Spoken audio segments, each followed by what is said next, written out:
ನಮಸ್ತೆ sir, Arakshakavani press reporter. ನಮ್ಮ ಹುಡುಗಿಗೆ ಈ ಥರ ಹುಡುಗ ಅಭಿಷೇಕ್ ಅಂತ ಹೇಳ್ತೀನಿ ಅವಳಿರ್ಲಿಲ್ಲ, ಆ ಜೊತೆಗೆ ಒಟ್ಟಿಗೆ ಮಲ್ಕೊಂಡಿಲ್ಲ. ಯಾರು ಏನು ಅನ್ನೋದೇನಾದ್ರು ಮಾಹಿತಿ ಇದೆಯಾ ನಿಮಗೆ? ಎಷ್ಟು ತಂದೆ ತಾಯಿಗಳು ಎಷ್ಟು ಕಷ್ಟಪಟ್ಟು ಮಕ್ಕಳು ಸಾಕಿ ಅವ್ರ ವಿದ್ಯಾಭ್ಯಾಸಕ್ಕಾಗಿ ಮಾತಾಡಿ ಅವರೆಲ್ಲ ಓದಿ ಬಂದು ಹುಡುಕ ಬಂದು ನಮ್ಮಲ್ಲಿ ಕೊಟ್ಟಿದ್ದಾರೆ. ಈಗ ನಮಸ್ತೆ ಸರ್, ಆರಕ್ಷಕವಾಣಿ ಪ್ರೆಸ್ ರಿಪೋರ್ಟರ್. ನಮಸ್ತೆ ಸರ್. ನಿಮ್ಮ ಹೆಸರು ಸರ್? ತುಕಾರಾಮ್ ನಂದಿಭಟ್ರು. ಊರು? ನಂದಿಭಟ್ರು. ನಂದಿಭಟ್ರು. ಹೋಬಳಿ ಹತ್ರ ಹೋಬಳಿ ಲಿಂಗಳಿ ಬರುತ್ತೆ. ನಮ್ಮ ಲಿಂಗಳ್ಳಿ ಹೋಬಳಿಯಲ್ಲಿ ಒಂದು ಕೇಸ್ ಆಗಿದೆ. ಹೌದು ಸರ್. ಪೋಸ್ಕೋ ಕೇಸ್ ಅಂತ. ಅವ್ರು ಏನಾಗಬೇಕು ಸರ್? ಅವರು ನನ್ನ ಮಗಳಾಗ್ಬೇಕು ಸರ್, ಯಶಸ್ವಿನಿ ಅಂತೇಳಿ.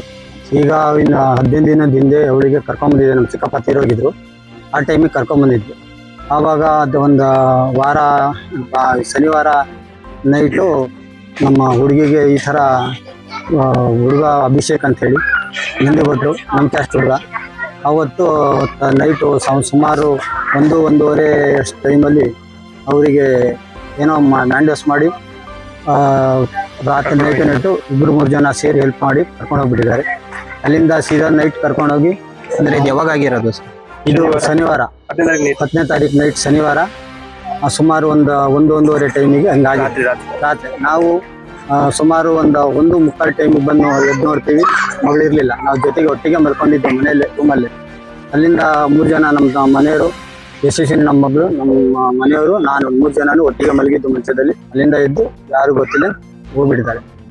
ಆಮೇಲೆ ಅಲ್ಲಿಂದ ಕರ್ಕೊಂಡು ಹೋಗ್ಬಿಟ್ಟು ಸೀದಾ ಮೈಸೂರು ಹತ್ರ ಕರ್ಕೊಂಡೋಗಿ ಮದುವೆ ಆಗಿದ್ದಾನೆ.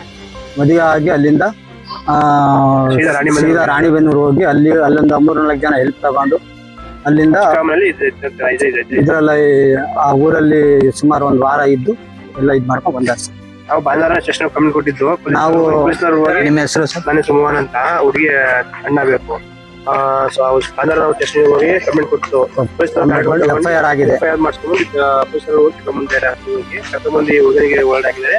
ಹುಡುಗನಿಗೆ ಇಲ್ಲಿ ತಂದು ಪರೀಕ್ಷೆ ಮಾಡಿಸ್ತಾರೆ, ಚೆಕಿಂಗ್ ಮಾಡಿಸಿ ಇದು ಹುಡುಗಿ ಕರ್ಕೊಂಡ್ ಬಂದಾರೆ. ಅವರು ಪೊಲೀಸ್ನವರು ಪನಿಷ್ಮೆಂಟ್ ಎಲ್ಲ ತಗೊಂಡಿದ್ದಾರೆ. ಹುಡುಗಿ ಸ್ಟೇಟ್ಮೆಂಟ್ ಏನು? ಹುಡುಗಿ ಸ್ಟೇಟ್ಮೆಂಟ್, ಹುಡುಗಿ ನಾನು ಇಷ್ಟಪಟ್ಟು ಹೋಗಿದೆ ಅಂತ ಅವಳೆ. ಅಂದ್ರೆ ಅವ್ರಿಗೆ ಇನ್ನು ಮೈಂಡ್ ಇನ್ನು ವಾಶ್ ಇದೆ, 15 ವರ್ಷ ತುಂಬಿಲ್ಲ, 10 ವರ್ಷ ಅಲ್ವಾ, ಚೈಲ್ಡ್ ಮೈಂಡ್ ಹೇಳ್ತಾಳೆ.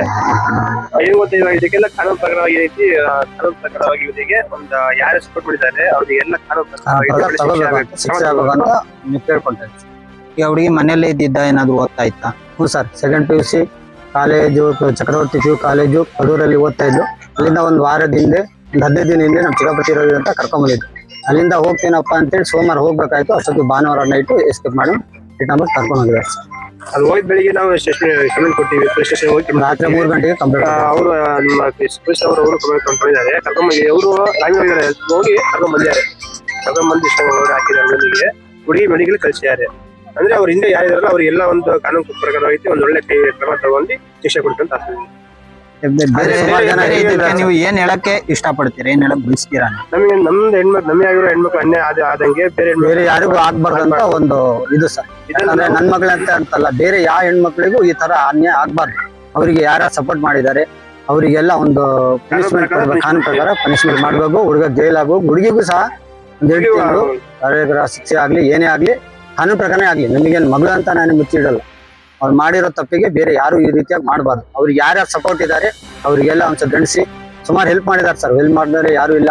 ಇಲ್ಲಿಂದ ಕರ್ಕೊಂಡು ಹೋಗಿರೋದು 2-3 ಜನ ಇದ್ದಾರೆ. ಅಲ್ಲಿಂದ ಅಲ್ಲಿ 4 ಜನ ಏನೋ ಅವರ ಇದ್ರಾಗೆ ಊರಲ್ಲಿ ಇಟ್ಕೊಂಡಿದ್ದಾರೆ. ಅವೆಲ್ಲ ಯಾರ್ಯಾರು ಏನೇನ್ ಮಾಡಿದ್ದಾರೆ ಕಾನೂನುಬದ್ಧವಾಗಿ ಎಲ್ಲರಿಗೂ ಶಿಕ್ಷೆ ಆಗ್ಬೇಕಂತ ಕೇಳ್ಕೊಂಡು.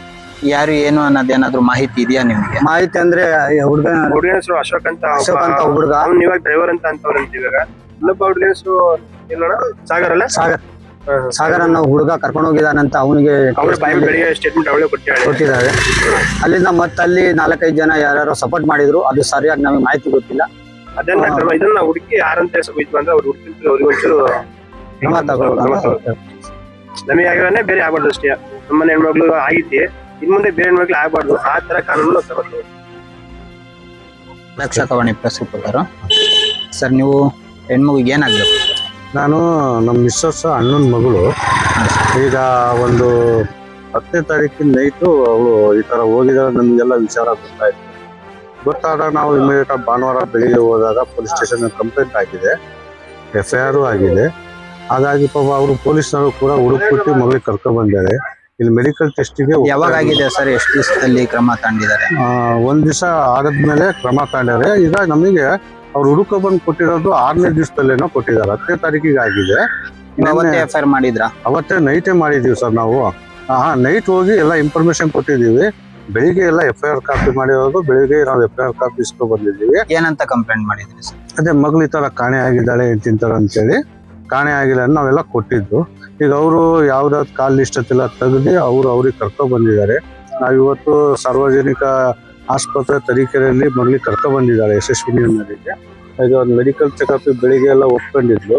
ಆಮೇಲೆ ಯಾಕೆ ಒಪ್ಕೊಂಡಿರಲಿಲ್ಲ. ಈಗ ಮತ್ತೆ ಸಂಜೆ ಟೈಮಲ್ಲಿ ಒಪ್ಕೊಂಡಿದ್ದೀನಿ ಅಂತೇಳಿ ವೈದ್ಯಾಧಿಕಾರಿಗಳು ಹೇಳಿದಾಗ ನಾವು ಈ ತರ ಮಡಿನಾಗ ಒಳಗೆ ಕಳಿಸಿದ್ದು.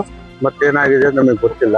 ಆದ್ರೆ ಒಂದೇನಂದ್ರೆ ಸರ್, ನಾವ್ ಹೇಳಕ್ ಇಷ್ಟಪಡೋದು, ಎತ್ತು ತಂದೆ ತಾಯಿಗಳು ಎಷ್ಟು ಕಷ್ಟಪಟ್ಟು ಮಕ್ಕಳು ಸಾಕಿ ಅವ್ರ ವಿದ್ಯಾಭ್ಯಾಸಕ್ಕಾಗಿ ಮನವರಿಕೆ ಮಾಡ್ತಾರೆ. ಆದ್ರೆ ಇಂಥ ಕಷ್ಟ ಊರಲ್ಲಿದ್ದರು 4-6 ಪುಡಿ ಹುಡುಗರು ಸೇರ್ಕೊಂಡು ಈ ತರ ಮಾಡಿದರೆ ನಮಗೆ ತುಂಬಾ ನೋವಾಗುತ್ತೆ. ಯಾಕಂದ್ರೆ ಮಕ್ಕಳ ಬಗ್ಗೆ ಭಾರಿ ನಾವು ಆಸೆಗಳು ಆಕಾಂಕ್ಷೆಗಳು ಇಟ್ಕೊಂಡಿರ್ತೀವಿ. ಆ ತಿಳಿಲಿಂದು ಇನ್ನು 16 ವರ್ಷ ತುಂಬ 17 ಬಿದ್ದಿದೆ ಮಗಳಿಗೆ. ಅಂತೇಳಿ ತುಂಬಿ 4-5 ಒಂದು ವಾರ ಗಟ್ಲೆ ಅವ್ರ ಜೊತೆಲಿ ಇಟ್ಕೊಂಡು ಆಗಿದೆ ಅಂದಾಗ ನಮ್ಮ ಮನ್ಸಿಗೆ ತುಂಬಾ ನೋವಾಗುತ್ತೆ. ಇದ್ರ ಪಾಠ ಏನಂದ್ರೆ ಇತರೆ ಇರುವಂತ ನಮ್ಮ ಕರ್ನಾಟಕ ಜನತೆ ಆಗ್ಲಿ ಬೇರೊಂದಿಗಾಗ್ಲಿ ಇದೊಂದು ಪಾಠ ಆಗ್ಬೇಕು ಸರ್. ಈಗ ಎತ್ತ ತಂದೆ ತಾಯಿಗೆ ತುಂಬಾ ನಮಗೆ ಅದು ಮನ್ಸಿಗೆ ವೇದನೆ ಆಗ್ತಿದೆ ಸರ್. ಅದು ಸಹಿಸ್ಕೊಳ್ಲಿಕ್ಕೂ ಆಗ್ತಿಲ್ಲ ನಮಗೆ. ಆತರ ನಮಗೊಂದು ಮನನೋವಿದೆ ಸರ್ ಆತರ. ಹಾಗಾಗಿ ನಮ್ಮ ಜನರಿಗೆ ಏನಂದ್ರೆ ಎಷ್ಟೇ ನಾವು ಕಷ್ಟಪಟ್ಟು ಮಕ್ಕಳಿಗೋಸ್ಕರ ಅಂತ ನಾವು ಮಾಡ್ತಾ ಇದೀವಿ. ಆದ್ರೆ ಇದು ಏನಂತಾರೆ ನಮಗೆ ಮನ್ಸಿಗೆ ಅಷ್ಟು ನೋವಾಗ್ತದೆ ಸರ್. ಇದು ನಿಮಗೆ ಮಾಹಿತಿ ಯಾವ ರೀತಿ ಗೊತ್ತಾಯ್ತು ಸರ್? ಮಾಹಿತಿ ಅಂದ್ರೆ ಸರ್, ಅವತ್ತು ನೈಟೇ ಹಳೆಯ ಫೋನ್ ಮಾಡಿದ್ರು. ಬಾಮೈದ್ನ ಫೋನ್ ಮಾಡಿ ನಮಗೆ ವಿಚಾರ ಎಲ್ಲ ಹೇಳಿದ್ರು. ಈಗ ಸ್ವಂತ ತಂಗಿ ಗಂಡನೇ ನಾನು. ಫೋನ್ ಮಾಡಿ ಎಲ್ಲ ಹೇಳಿದಾಗ ನಮಗೆ ವಿಚಾರ ಗೊತ್ತಾಯ್ತು. ಬೆಳಿಗ್ಗೆ ಮತ್ತೆ ಸ್ಟೇಷನ್ಗೆ ಹೋದ್ರು. ಅಲ್ಲಿ ಅವ್ರ ಅಣ್ಣರಿಗೆಲ್ಲ ಕರ್ಕೊಬಂದು ಅದ್ರ ಬಗ್ಗೆ ಏನ್ ಕ್ರಮ ತಗೋಬೇಕು ಅಲ್ಲಿ SI ಸರ್ ಹತ್ರ ಎಲ್ಲ ಮಾತಾಡಿ, ಪೊಲೀಸರೆಲ್ಲ ಹತ್ರ ಎಲ್ಲ ಮಾತಾಡಿ ಅವರೆಲ್ಲ ಹೋಗಿ ಬಂದು ಹುಡುಕ ಬಂದು ನಮ್ಮಲ್ಲಿ ಕೊಟ್ಟಿದ್ದಾರೆ. ಈಗ ಆ ಕೊಟ್ಟಿದ್ರು ಕೂಡ ಮತ್ತೆ ಆ ಹುಡುಗಿ ನಮಗೆ ಮಾತು ಕೇಳ್ತೀನಿ ಅಂತ ಒಂದೊಂದ್ಸಲ ಕೇಳಲ್ಲ ಅಂತೇಳಿ ಅವ್ಳು, ಯಾಕಂದ್ರೆ ಅವ್ಳ ಮೈಂಡಿಗೆ ತಕ್ಕನಾಗೆ ಅವ್ರು ಮಾತಾಡ್ತಾರೆ ಸರ್. ನಾವು ಅವ್ಳ ಮೇಲೆ ಏನು ಒತ್ತಡ ಹಾಕಕ್ಕಾಗಲ್ಲ. ನಿಮ್ಮ ಅಭಿಪ್ರಾಯ ಏನಿದೆ ಸರ್? ನಮ್ಮ ಅಭಿಪ್ರಾಯ ಎಲ್ಲ ಸರ್, ಪ್ರತಿಯೊಂದು ಮಕ್ಕಳಿಗೂ ಕೂಡ ಇದೊಂದು ಒಳ್ಳೆ ಪಾಠ ಆಗಬೇಕು. ಅವ್ರ ಜೊತೆಗೆ ಸೇರಿಸ್ಕೊಂಡು ಯಾರು ಕರ್ಕೊಂಡು ಹೋಗಿದ್ರು, ಎಲ್ಲಿ ಕರ್ಕೊಂಡು ಹೋಗಿದ್ರು, ಎಷ್ಟು ಜನ ಇದ್ರು, ಎಲ್ಲರಿಗೂ ಕೂಡ ಶಿಕ್ಷೆ ಆಗ್ಬೇಕು ಸರ್. ಯಾಕಂದ್ರೆ ಅವ್ರು ಇದನ್ನ ನಾವು ಇವತ್ತು ಬಿಟ್ಟು ಕೂಡ ಮುಂದೊಂದ್ ದಿವಸ ಮುಂದಿನೊಂದು ಊರಲ್ಲೂ ಕೂಡ ಒಂದು ಹೆಣ್ಮಗಳು ಬಾಳನ್ನ ಹಾಳು ಮಾಡ್ತಾರೆ. ಹಾಗಾಗಿ ನಾನು ಹೇಳೋದಿಷ್ಟೇ, ಅಂತರನ್ನ ಒದ್ದಿ ಒಳಗಾಕ್ಬೇಕು. ಅದು ಕಾನೂನು ಕ್ರಮ ತಗೋಬೇಕಾಗಿ ನಾನು ಪೊಲೀಸ್ ಇಲಾಖೆಯಲ್ಲಿ ಕೇಳ್ಕೊಂತೀನಿ ಸರ್.